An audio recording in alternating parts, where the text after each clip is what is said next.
0. So We're in. we're under a minute away. Hey, T-minus 1 minute, everyone. Don't be Let's shocked listen. if we hold. Sonic boom. And these are going to provide quite a show because you're going to hear those sonic booms. All engines!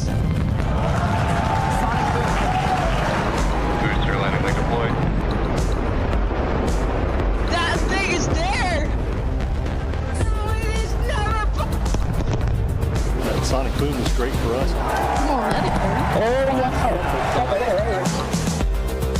They are not seeming to care Sound barrier. about it. Here we go!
Good morning and welcome to the NROL-69 launch webcast. The Falcon 9 rocket carrying today's payload is currently awaiting liftoff from Space Launch Complex 40, or SLIC 40, at Cape Canaveral Space Force Station in Florida in just about 8 minutes from now. Hey everyone, my name is Soumya Srivastava and I am a structures engineer here at SpaceX. Today's mission carries a national security payload designed, built, and operated by the National Reconnaissance Office, or the NRO. This mission continues the NRO's cutting-edge capability of building and developing the U.S. government's largest satellite constellation in history to deliver critical information that can only be obtained from the vantage point of space. Both the range and vehicle are currently green at the moment, and we are on track for an on-time liftoff at 1:48 p.m. Eastern Time. As a note, we will not be showing any Stage 2 or payload deployment views at the request of our customer. But there's still a lot to cover, so for now, let's meet our Falcon 9 rocket. Hello everyone, my name is Tyler Lionquist and I'm an analyst for Starlink. Today is the anniversary of SpaceX's first launch ever, Falcon 1 Flight 1, which lifted off from Amalek Island on March 24th, 2006. Though it didn't complete its mission, SpaceX has come a long way since then. Engine chill has started. Falcon 1 made its final flight in 2009 before it was retired, but it paved the way for our trusty Falcon 9 rocket, which has supported 448 launches to date. Falcon 9 is a two-stage rocket developed and manufactured by SpaceX, known for its safe, reliable, and cost-effective access to space. It is also the first, and currently the only, orbital-class rocket capable of reflight. In fact, this will be the second flight of the first-stage booster supporting today's mission. Together, Falcon 9 and Falcon Heavy have completed more than 450 launches and over 380 reflights. And today, the booster will be attempting to land back on land at Landing Zone 1 at Cape Canaveral Space Force Station. Stage Stage 1 RP1 load is complete. Rapid reusability drastically reduces launch costs, helps increase launch frequency, and enables a wide array of new government, commercial, and scientific opportunities in space. Lowering the cost of access to space is helping take humanity's next steps into the solar system, whether in LEO, GEO, interplanetary, or even deep space. When costs are lower, government and commercial customers can launch more missions, which helps accelerate development. This also helps commercial satellite and private research customers afford to launch more projects to space, which helps stimulate innovation here on Earth. And missions like SpaceX's Transporter and Bandwagon rideshare programs help make access to space even more affordable by sharing the cost of a single launch across many customers. All of this is to say, reusability is the key innovation that is making space more accessible for the industry as a whole. Back to today's mission. Weather is still a watch item, but we'll let you know if there's any updates.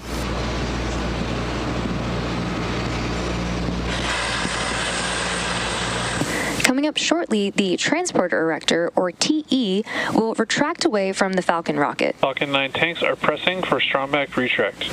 The TE is the large truss structure you see there next to the vehicle. So first, the clamps will open up, which should be in about 25 seconds from now.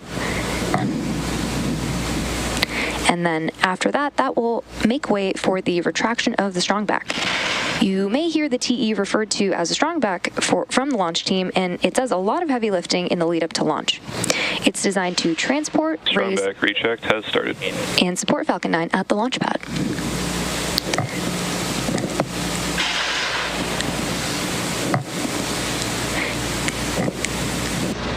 The TE is also equipped with umbilicals or flexible lines that are used to route the vehicle's fluids, power, and telemetry from the ground systems to the rocket and payload until Falcon 9 switches to internal power and clears the pad. So we have a great view there of the clamp arms opened up. And the strongback will slowly begin to recline away from the vehicle.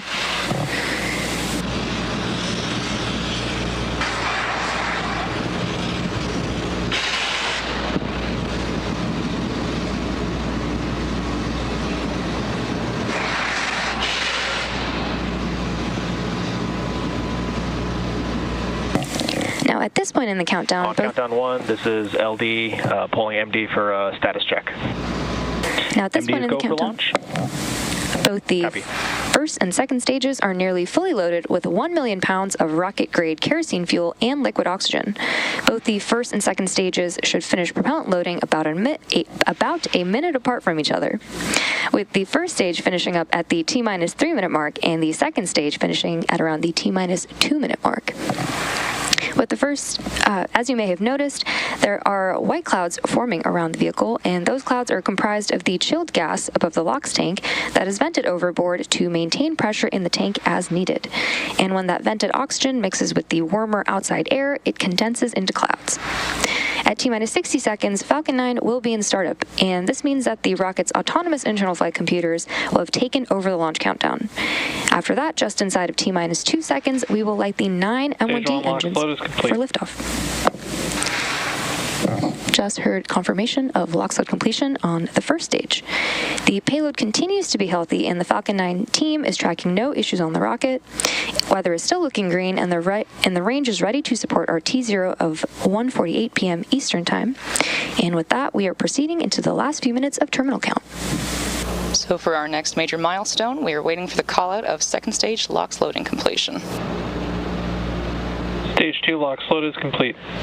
Great call out, there it is. So the first and second stages are now fully loaded with over 1 million pounds of rocket-grade kerosene, fuel, and liquid oxygen.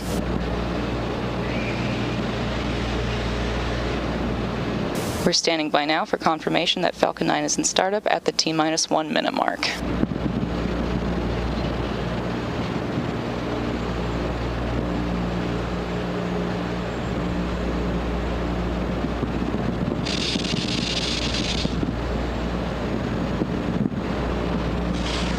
Ground gas closeouts.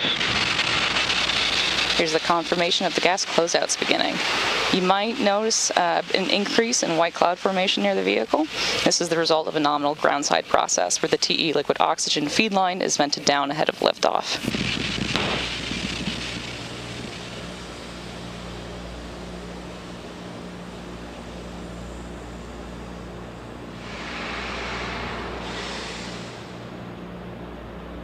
Falcon 9 is in startup.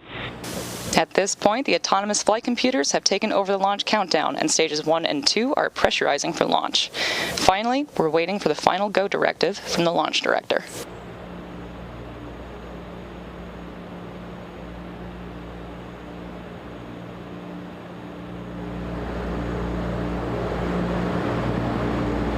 MD is go for launch. At T-minus 32 seconds, all systems are go. 30 seconds.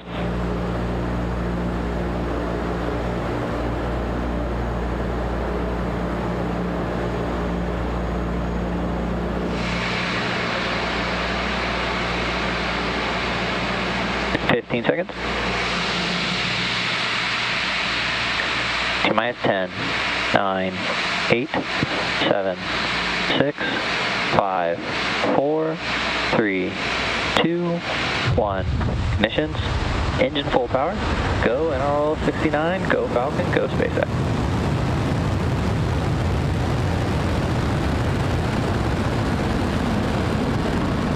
Vehicle is pitching downrange. Stage 1 propulsion is nominal.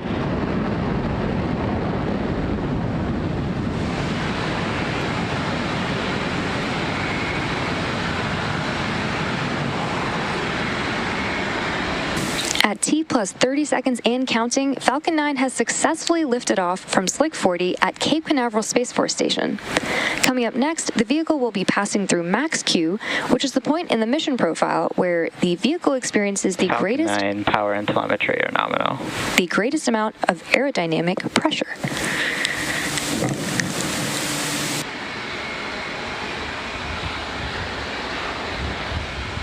Falcon 9 is supersonic.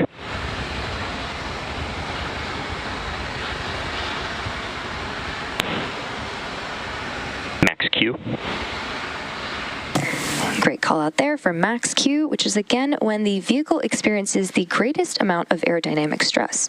Coming up next, we'll have several events happening in quick succession, starting with MECO, followed by stage set, Impact shell has started. SES-1, and then the boost back burn.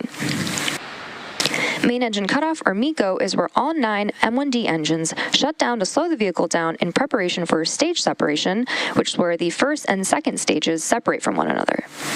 Followed by this, the MVAC engine on the second stage will light, which is called out as Second Engine Start 1, or SES-1. This engine burn, lasting several minutes, will propel the second stage and the payload to orbit. The boost back burn will assist the first stage in returning to its recovery location at landing zone 1. In addition to these major events, the fairing halves will separate about 30 seconds after SES-1, so keep an eye out for all of those events that are coming up in just a few seconds. And as a reminder, we will not have any views of the Falcon 9 second stage or the payload at the request of our customer. Main engine cutoff. Stage separation confirmed.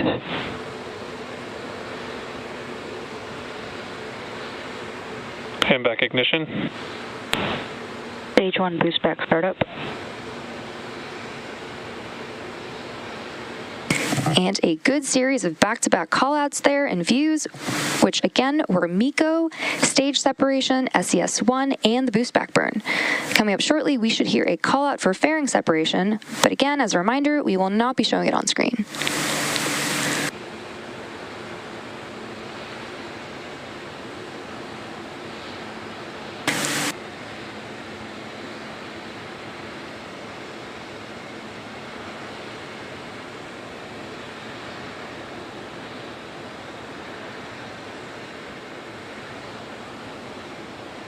Fairing separation confirmed. Good call out there, confirming fairing separation. We will be attempting to retrieve these fairing halves once they fall back to Earth with our recovery vessel, Doug. Stage 1 boost back shutdown. And a good call out there, confirming boost back shutdown. We are currently 3 minutes and 36 seconds into today's mission. Now, the next major milestone coming up in about 3 minutes from now will be the entry burn of the Falcon 9 booster as it continues on its journey towards landing zone 1. To start the entry burn, we'll relight 3 M1D engines, which is similar to pumping the brakes to slow down the vehicle as it passes back into the Earth's atmosphere. We need to slow down the vehicle to reduce re-entry forces, which then helps us recover and reuse the first stage. During the entry burn, Falcon 9 is decelerating by firing its Merlin engines, but it's still moving really fast. This causes the vehicle to fly through Merlin's exhaust gases, also known as the rocket's plume, which deposits a layer of soot on the vehicle surface. That soot comes from the carbon-based fuel that Falcon 9 uses, and with each flight, the soot builds up a little more on the outside of the vehicle.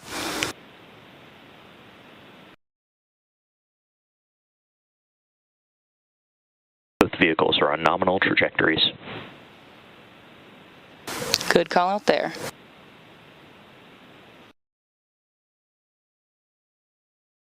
Reusability is the key to lowering the cost of spaceflight, which enables more investments in critical space infrastructure. The Falcon 9 first stage that is supporting today's mission is performing this entry burn for the second time today, and the payload fairing supporting today's mission will be recovered for future reuse. So we should be hearing the call out for that entry burn in about a minute and a half from now.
Stage 1 entry burn startup.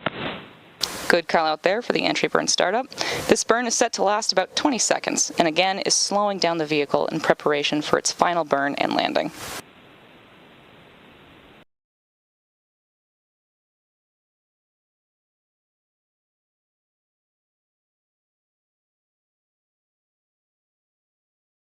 Stage 1 entry burn shut down.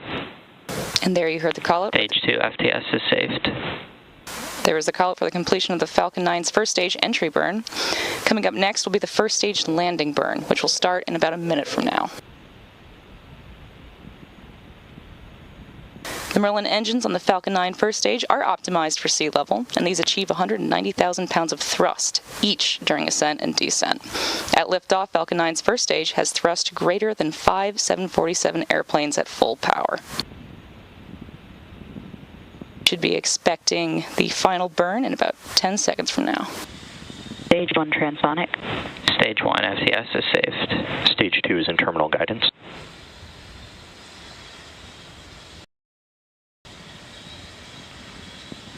Stage 1 landing burn.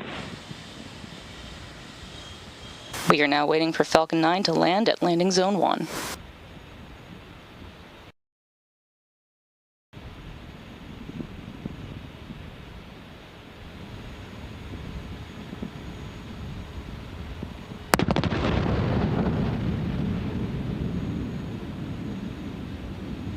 Landing was deployed.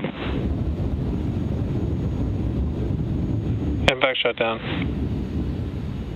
Stage 1 landing confirmed. And there you heard the call out for a successful landing of our Falcon 9 rocket. This was the second launch and landing for this first stage. Nominal orbit insertion. As a reminder, we will not be showing any Stage 2 or deployment views at the request of our customer. So with that landing of the Falcon 9 booster, we will be bringing today's webcast to a close. We'd like to thank the NRO for entrusting us with today's mission, and we'd also like to thank the range and the FAA for their support.